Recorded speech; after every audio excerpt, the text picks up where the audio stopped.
초등학교 선생님이 수업을 하면서 칠판에 글을 쓰고 있습니다. 그때 한 학생이 선생님 안 보여요. 대가리 좀 치워주세요. 그렇게 얘기해요. 선생님은 굉장히 놀랐습니다. 그러나 이 아이는 전혀 놀라지 않았습니다. 왜냐하면 평상시 자기 집에서 그렇게 말했기 때문에 그렇습니다. 시인 윌리엄 워드워즈는 이런 말을 했습니다. 부모는 어린이의 거울이다. 그 부모를 알려고 하면은 어린아이를 보면 알 수 있다. 바로 그 부모를 따라서 그 어린아이가 하기 때문에 그렇다는 것입니다. 이 집은 상당히 거친 말을 많이 했던 것 같습니다. 여과 없이 이 아이는 그냥 선생님에게 그런 실수를 하게 된 것입니다.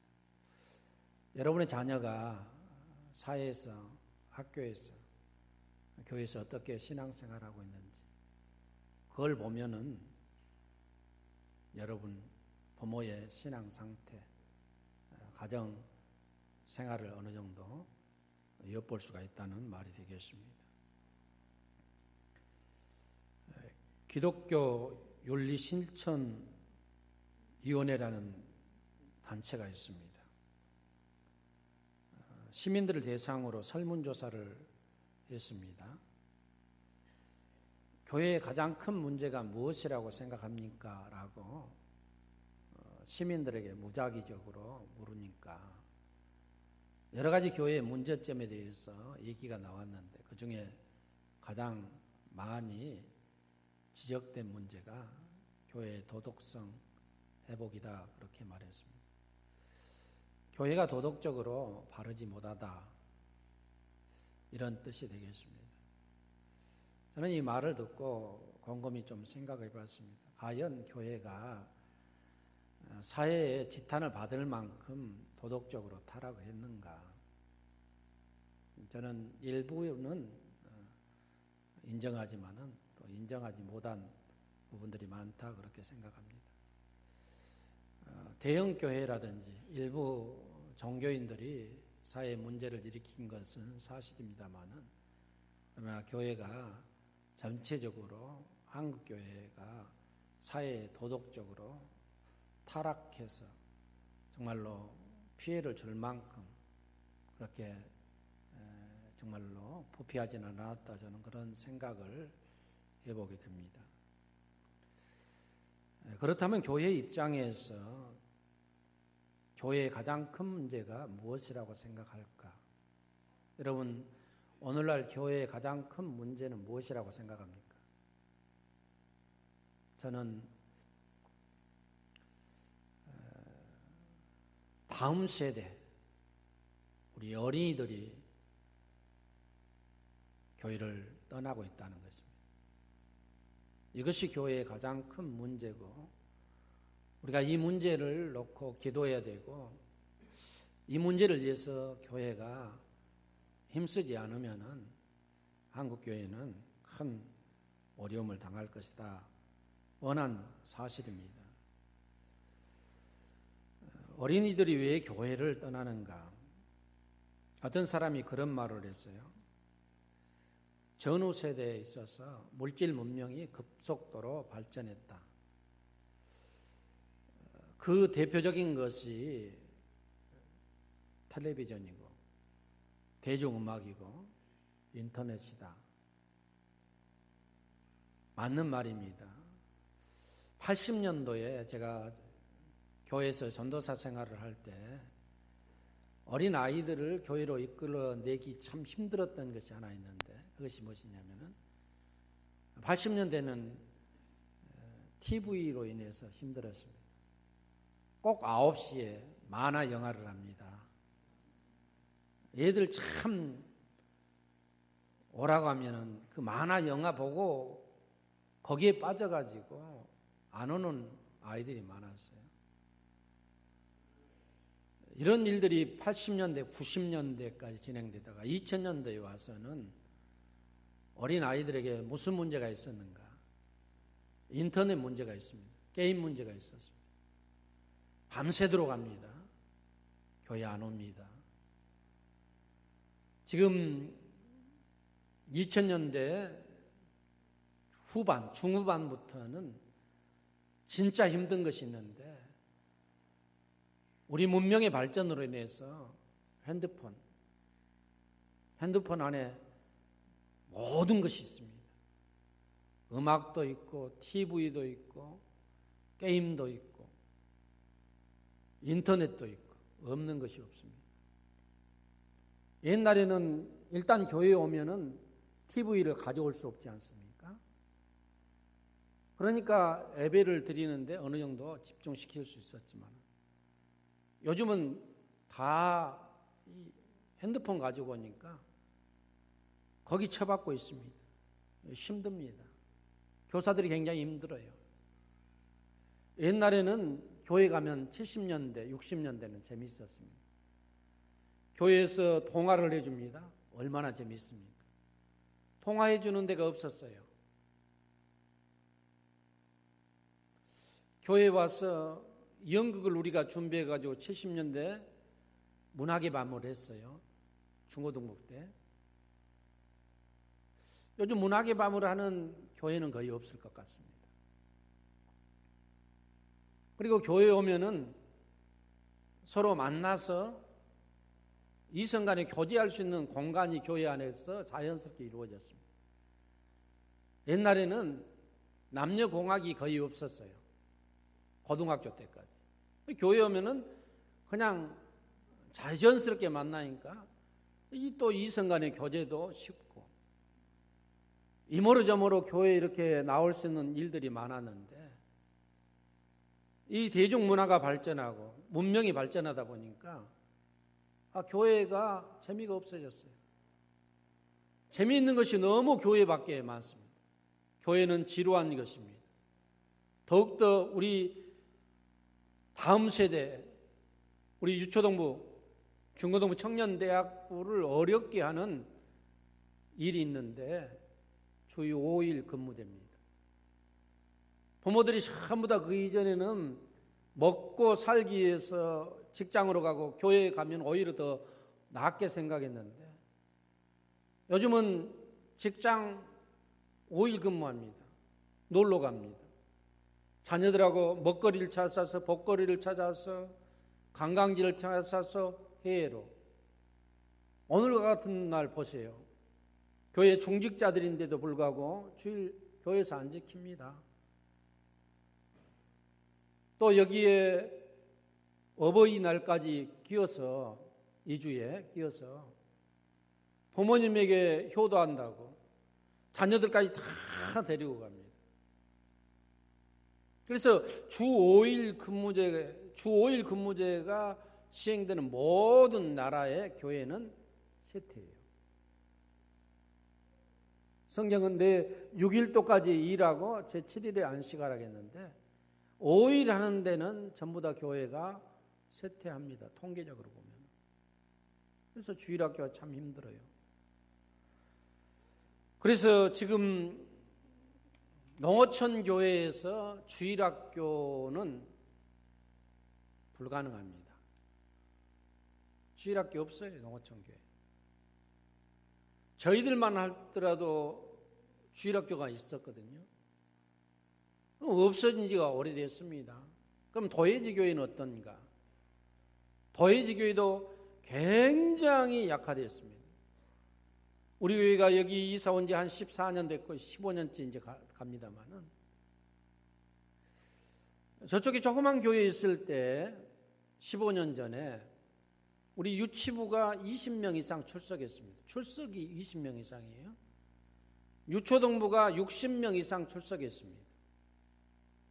근데 15년 정도 흐른 후에 우리 교회 주일학교 유치부 10명에서 많이 치고 맥시멈이 15명이에요.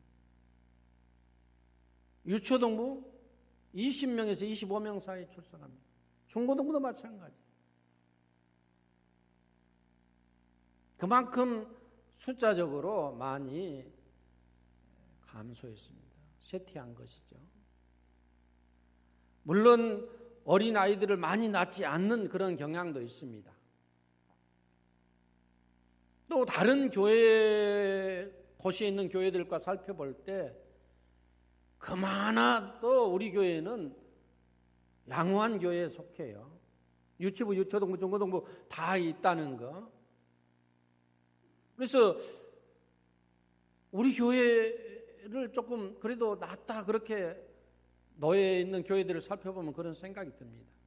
그런다고 해서 꼭 우리 교회가 잘한다 저는 그렇게 생각은 하지 않습니다. 한국 교회가 이렇게 된 이유가 무엇인가?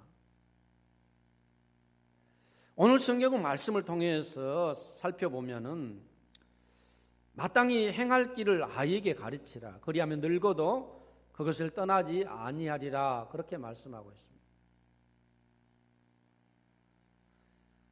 우리가 무엇을 가르쳐야 될 것인가? 첫째 보니까 마땅히 행할 길을 가르치라고 말합니다. 고등학교까지는 다녔는데 대학 가면은 청년들이 다 대부분 무신론자가 되어버려요.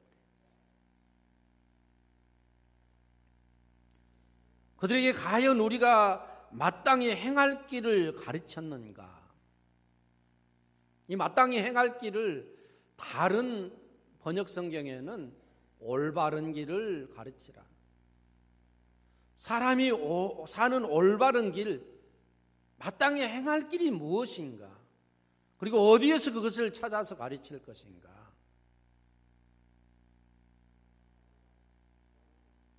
바울 사도는 디모데후서 3장 16절에서 이렇게 말합니다. 모든 성경은 하나님의 감동으로 된 것으로 교훈과 책망과 바르게 함과 의로 교육하게 하기에 유익하다.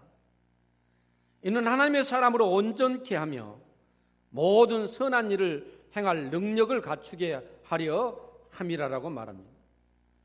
모든 성경 66권 하나님의 말씀은 하나님의 감동으로 된 것으로 교훈과 책망과 바르게 함과 의로 교육하기에 유익하다. 그리고 하나님의 사람으로 온전하게 하고 선하게 이 땅에 살아갈 수 있도록 도덕적으로 살아갈 수 있도록 선한 일 행하기에 조금도 부족함이 없는 것이 하나님의 말씀이라고 말하고 있습니다. 여러분, 우리 자녀들에게 고전을 일으켜야 되고 이인전을 일으켜야 되고 읽혀야 되고 또한 역사서 같은 것들을 많이 기초학문들을 많이 읽도록 해야 됩니다.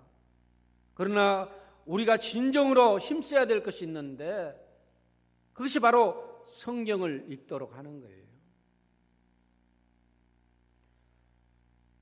마땅히 행할 길을 아이에게 가르치라.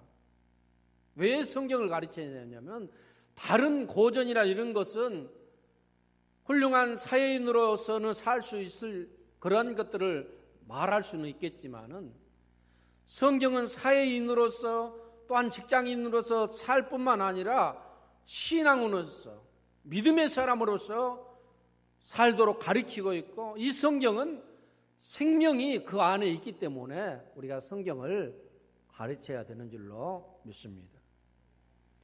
그러면 성경의 내용이 방대하는데 그 중에 제1번으로 가르쳐야 될 것이 무엇인가? 제1번으로 우리가 우리 자녀들에게 가르쳐야 될 것이 무엇일까? 신명기 6장 4절을 보면 이렇게 말씀하고 있습니다. 이스라엘아 들으라. 우리 하나님 여호와는 오직 유일한 여호와시니 너는 마음을 다하고 뜻을 다하고 힘을 다하여 내 하나님 여호와를 사랑하라.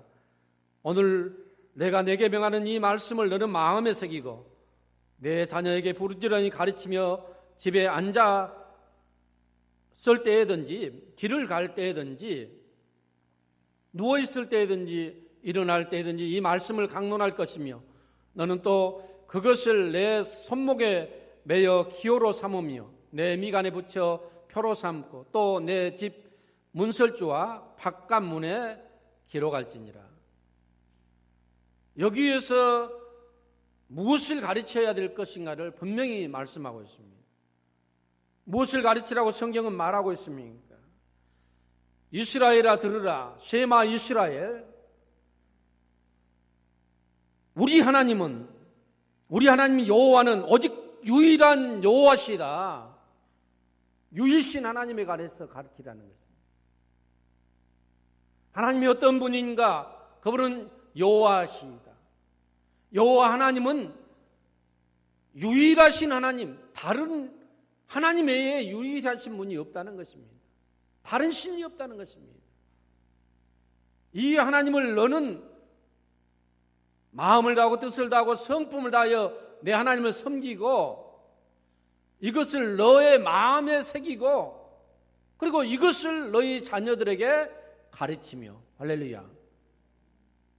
저와 여러분들이 가르쳐야 될 것들 성경에 많지만은 유일하신 여호와 하나님 이분을 가르치는 것, 이분을 섬기는 것, 이분을 사랑하는 것을 가르치라고 성경은 말하고 있습니다.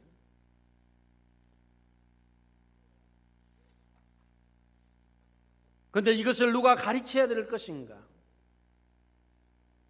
여러분, 이 유일하신 여호와 하나님을 사랑하고 섬기는 것을 누가 가르쳐야 될 것인가? 티모시 폴 존스 목사는 털사라는 도시에서 살았습니다. 그 교회의 한 청소년부를 맡아서 사역자로 사역하게 됐는데 이 학생들이 처음 맡았을 때 100여 명을 맡게 된 것입니다. 그런데 맡으면 맡을수록 부흥되면 좋을 텐데 줄어드는 거예요. 20명까지 줄어들었어요. 교회 성도들이 뭐라고 얘기합니다. 교회에서 뭐라고 합니다. 어떻게 교회 100명이 20명으로 줄어들 수 있느냐. 참 사역자로서 스트레스 받는 일입니다. 10명, 20명만 줄어들어도 못할 텐데 80명이 줄어들었습니까?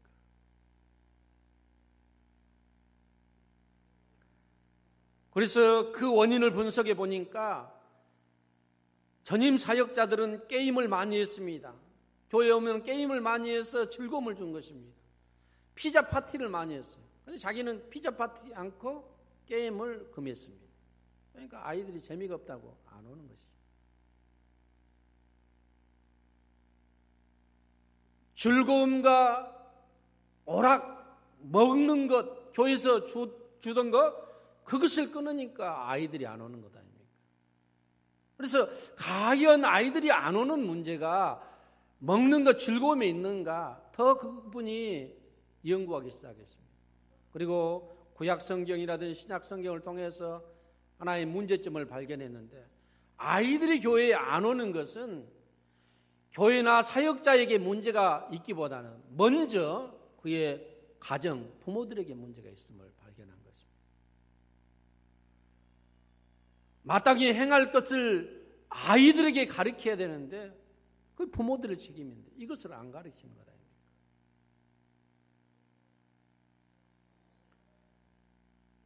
여러분,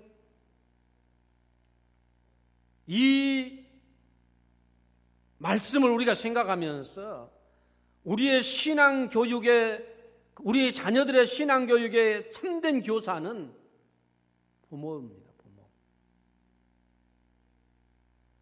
구약시대 이스라엘 백성들은 자녀 교육은 부모에게 있다라는 것을 그들은 확실히 알았어요.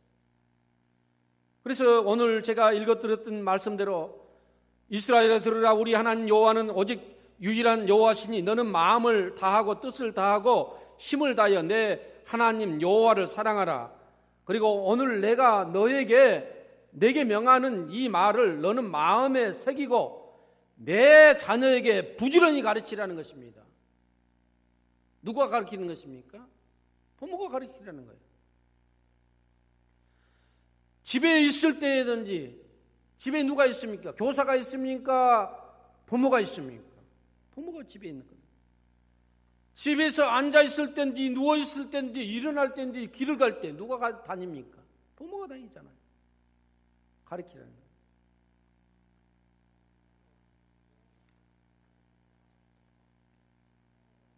그래서 부모가 반드시 가르쳐야 됩니다. 디모데후서 3장 14절에 보면은 바울이 자기 사랑하는 제자 디모데에게 이렇게 편지합니다. 너는 배우고 확신한 일에 거하라. 너는 내가 누구에서 배운 것을 내가 안다라고 말하고 있어요. 디모데야, 내가 누구에게 배운 것을 내가 알고 있다. 너는 그 배운 것에 확신한 일에 거하라는 것입니다. 내가 너에게 가르치기 전에 너는 누구에게가 배웠는데 그 배운 것에 너는 확실한 일에 거하라는 것이죠. 그러면서 디모데에게 가르쳤던 사람을 언급하고 있습니다.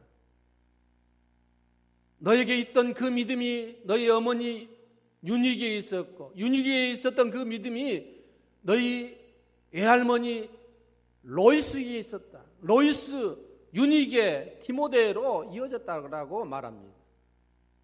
너희 부모들에게 너희 가정에서 배운 그 말씀 안에 내가 확신하고 거하라고 바울 사도가 얘기하고 있습니다.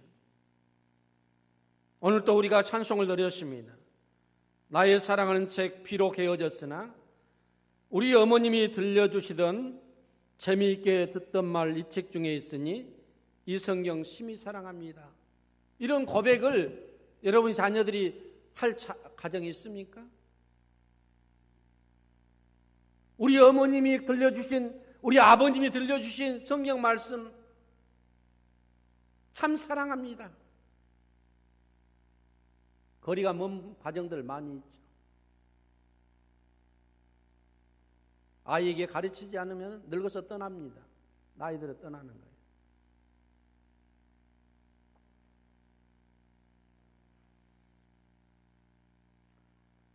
어디에서 가르쳐야 될 것인가? 앞에서도 언급을 드렸습니다. 가정에서 가르쳐야 됩니다. 그런데 교회의 이기는 가정의 신앙교육을 교회에 일임해버린 것이에요. 가정에서 어린아이들의 신앙교육을 시켜야 되는데 그것을 갖다가 교회에다 전적으로 다 일임해놨어요.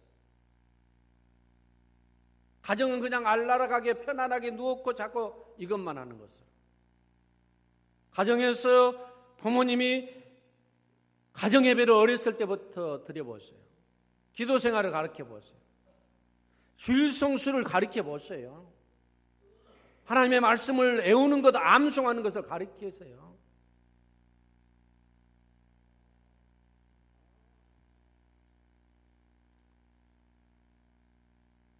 교회가 여러분의 자녀들을 다 책임질 수가 없습니다. 일주일에 딱 1시간 오는데 어떻게 1시간 동안 다 책임지겠습니까? 날마다 보내주면 책임지겠지만 일주일에 딱 1시간 오는데 어떻게 자녀들의 신앙을 다 우리가 책임질 수 있습니까? 그런다고 해서 교회가 그 책임을 회피하라 그런 말은 아닙니다. 최선을 다해서 기도하고 신앙교육을 시켜야죠. 어떻게 가르칠 것인가? 여러분의 자녀들에게 어떻게 가르칠 것인가? 신명기 6장은 유대인들의 자녀 교육의 대강령이고 대헌장이에요. 이스라엘아 들으라, 여호와 하나님 여호와는 오직 유일하신 하나님이니. 유대인들이 믿는 가장 신앙의 중심은 유일신 사상이에요. 유일신 사상.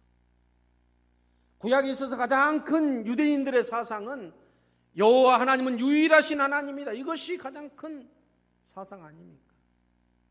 믿음의 사상이에요. 이것을 너는 먼저 내 자신이 어떻게 가르쳐야 되는가? 부모가 모범을 보여야 돼. 내가 이것을 너의 마음에 새기고 여호와 하나님을 사랑하라 그렇게 말씀하고 있잖아요. 그리고 그 다음에 내 자녀에게 가르치라 그렇게 말하고 있어요. 내 자녀에게 어떻게 가르칠 것인가? 구체적으로 오늘 성경은 말하고 있습니다.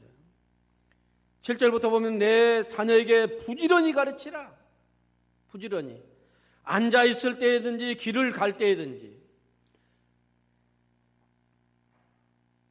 일어설 때든지 누워 있을 때든지 너의 미간에 표로 삼고 문설주에 바깥문에 다 기록해 놓고 가르치라고 말하고 있어요. 이것은 반복 교육을 말합니다. 암송 교육을 말합니다. 신앙 교육은 반복이에요. 암송이에요. 여러분 주기도문을 여러분의 가정에서 가르쳐야 돼요. 그리고 애우도록 해야 됩니다. 사도신경을 애우도록 해야 됩니다. 신앙 고백하도록 해야 됩니다. 십계명을 가르쳐야 됩니다. 여호와신 유일하신 여호와 하나님 이러한 성경 중요한 구절들을 써놓고 애우도록 해야 돼요. 여러분 자녀들 어떻게 합니까? 반복해서 가르치잖아요. 엄마 아빠 한 번만 가르쳐주고 맙니까? 수천 번 반복하잖아요.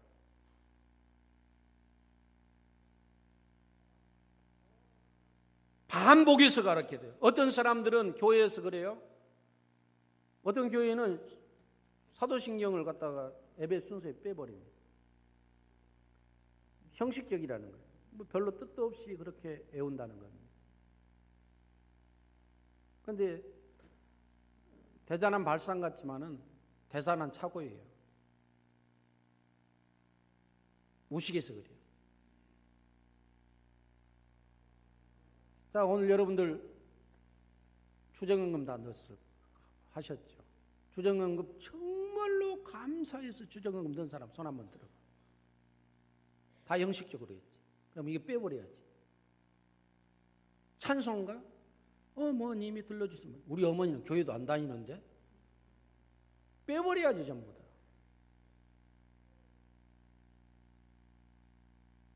그럼 예배가 어떻게 되겠습니까? 교회에서 가장 중요한 것이 사도신경,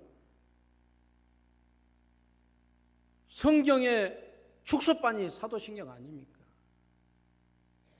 때로는 그것을 우리가 형식적으로 할 수 있지만 때로는 그것이 바로 기독교의 근간이에요. 교리의 근간.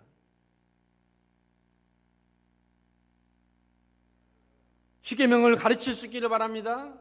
주기도문을 다 암송하도록 하세요. 언제부터 가르칠 것인가? 조기교육입니다. 여러분 영어 조기교육 시키잖아요. 성경 조기교육 시켜야 돼요. 마땅히 행할 것을 길을 아이에게 가르치라고 했잖아요. 조기교육을 말하는 거예요. 너희 어른들에게 가르치라고 말하지 않아요. 너희 아이에게 가르치라. 그러면 늙어서도 떠나지 않을 것이다.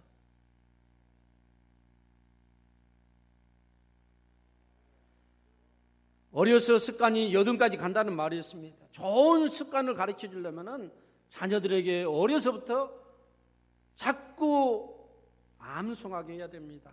애우게 해야 돼요. 읽게 해야 됩니다.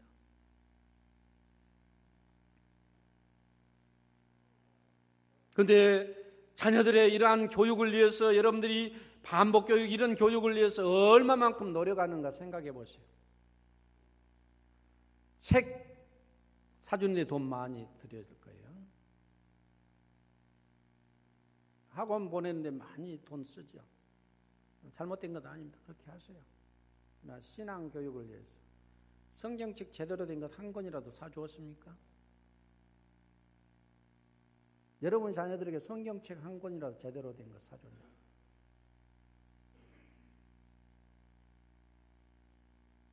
근데 자녀들이 어떻게 믿습니까?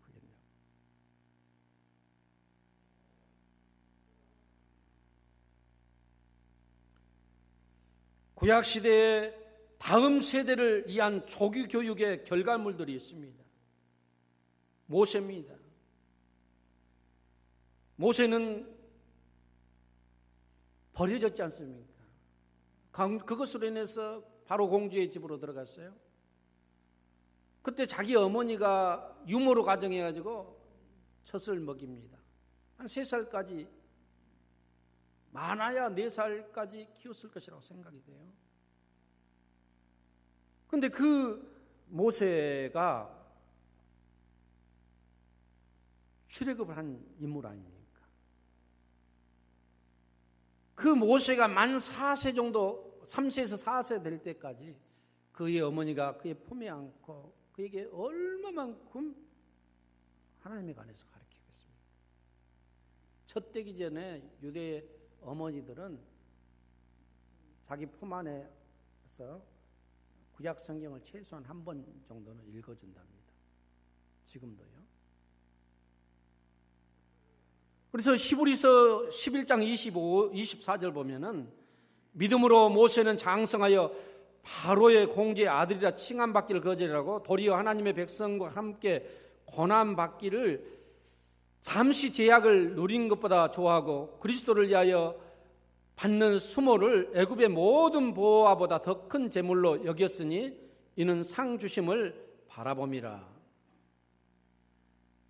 모세는 믿음으로 장성했다라고 말합니다. 모세가 어떻게 장성했다? 믿음으로 장성했다. 모세는 어려서부터 믿음으로 장성한 것입니다.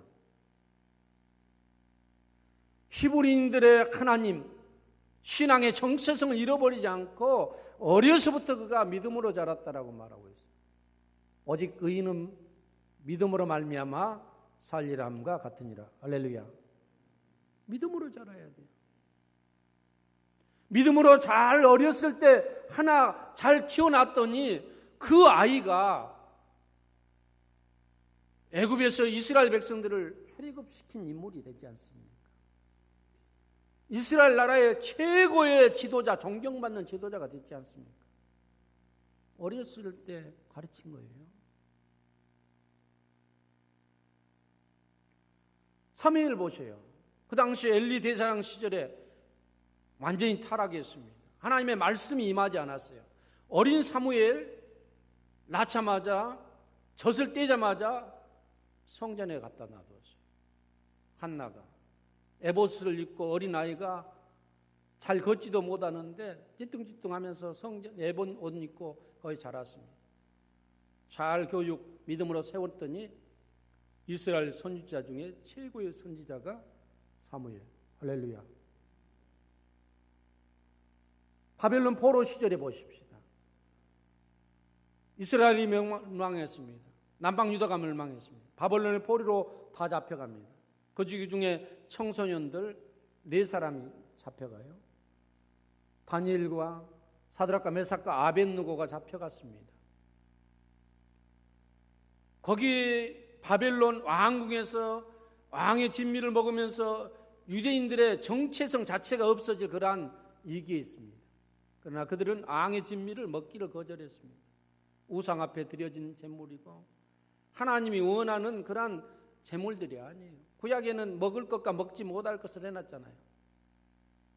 예를 들어서 돼지고기 못 먹겠는데 돼지고기가 나오는데 거기서 안 먹을 수 없다. 다 신앙적으로 거절하는 거죠. 그러면서 그곳에서 유대인의 신앙의 정체성을 지켰던 사람이 누구인가? 도랍평지에 금신상을 만들어 놓고 절하라는 것이죠. 절하지 않으면 불문불에 던지겠다. 불문불에 들어가도 신앙의 정체성을 지켰던 사람이 사드락과 메삭과 아벳느고 아닙니까? 어려서부터 유대 나라에 있을 때부터 나라가 망해도 그들이 믿음의 교육을 받았더니 다른 나라에 가서 그 나라에서 히브리인들의 믿음을 지키는 것 아닙니까? 다니엘을 보세요. 그가 어려서 잡혀서 청소년 때 갔습니다. 그가 총리로 수십 년 동안 있으면서도 그리고 날마다 예루살렘을 향하여 기도하는 것 그것 하다가 사자굴에 던짐을 받아도 굴하지 않습니다. 그들이 그곳에서 70년 동안 종살이 합니다. 그러나 거기에서도 그들 몇 사람들 정말로 조기 어려서부터 믿음 교육을 잘 받았던 그들이 신앙을 유지를 시킨 것입니다. 그들이 결국 70년 만에 고레스 칙령을 통해서 예루살렘으로 돌아와서 유다 나라를 회복시키고 스룹바벨 성전을 다시 짓고 할렐루야. 그 나라의 대회를 이어가는 것이.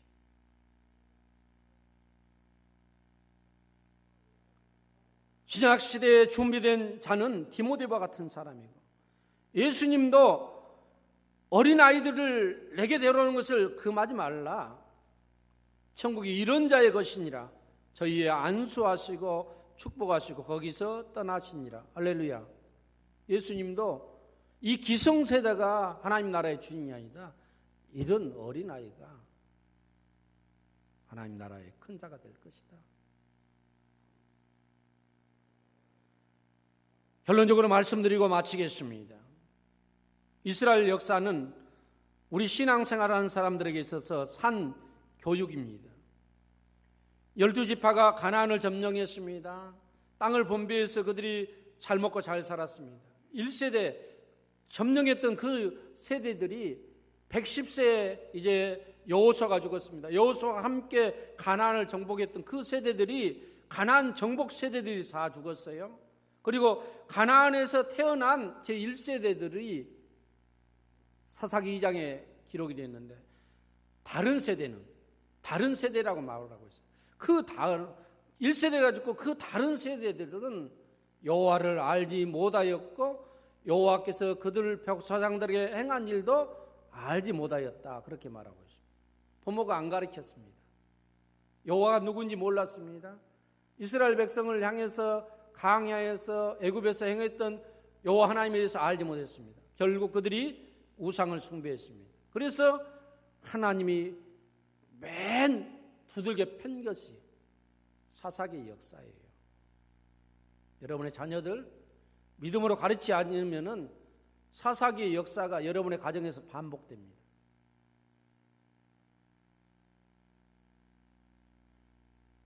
어쩌면 여러분의 가정에서 믿음의 대가 끊어질 수도 있습니다. 이 말씀 생각하면서 저와 여러분 모두 부모된 자들이 마땅히 행할 길을 아이에게 가르치고 우리 자녀들이 가르치고, 이 가르쳐 놓기만 하면 그들은 여호와의 길을 떠나지 않을 줄로 믿습니다. 이러한 자들에게 주시는 하나님의 은혜와 축복의 약속이 있습니다. 시편 128편 4절, 여호와를 경외하는 자는 이같이 복을 얻으리라. 여호와께서 시온에서 내게 복을 주실지어다. 너는 평생에 예루살렘의 변형을 보며 내 자식의 자식을 볼지어다. 이스라엘에게 평강이 있을지로다. 아멘. 기도하겠습니다. 여러분의 자녀들을 위해서 한번 기도할 수 있기를 바랍니다.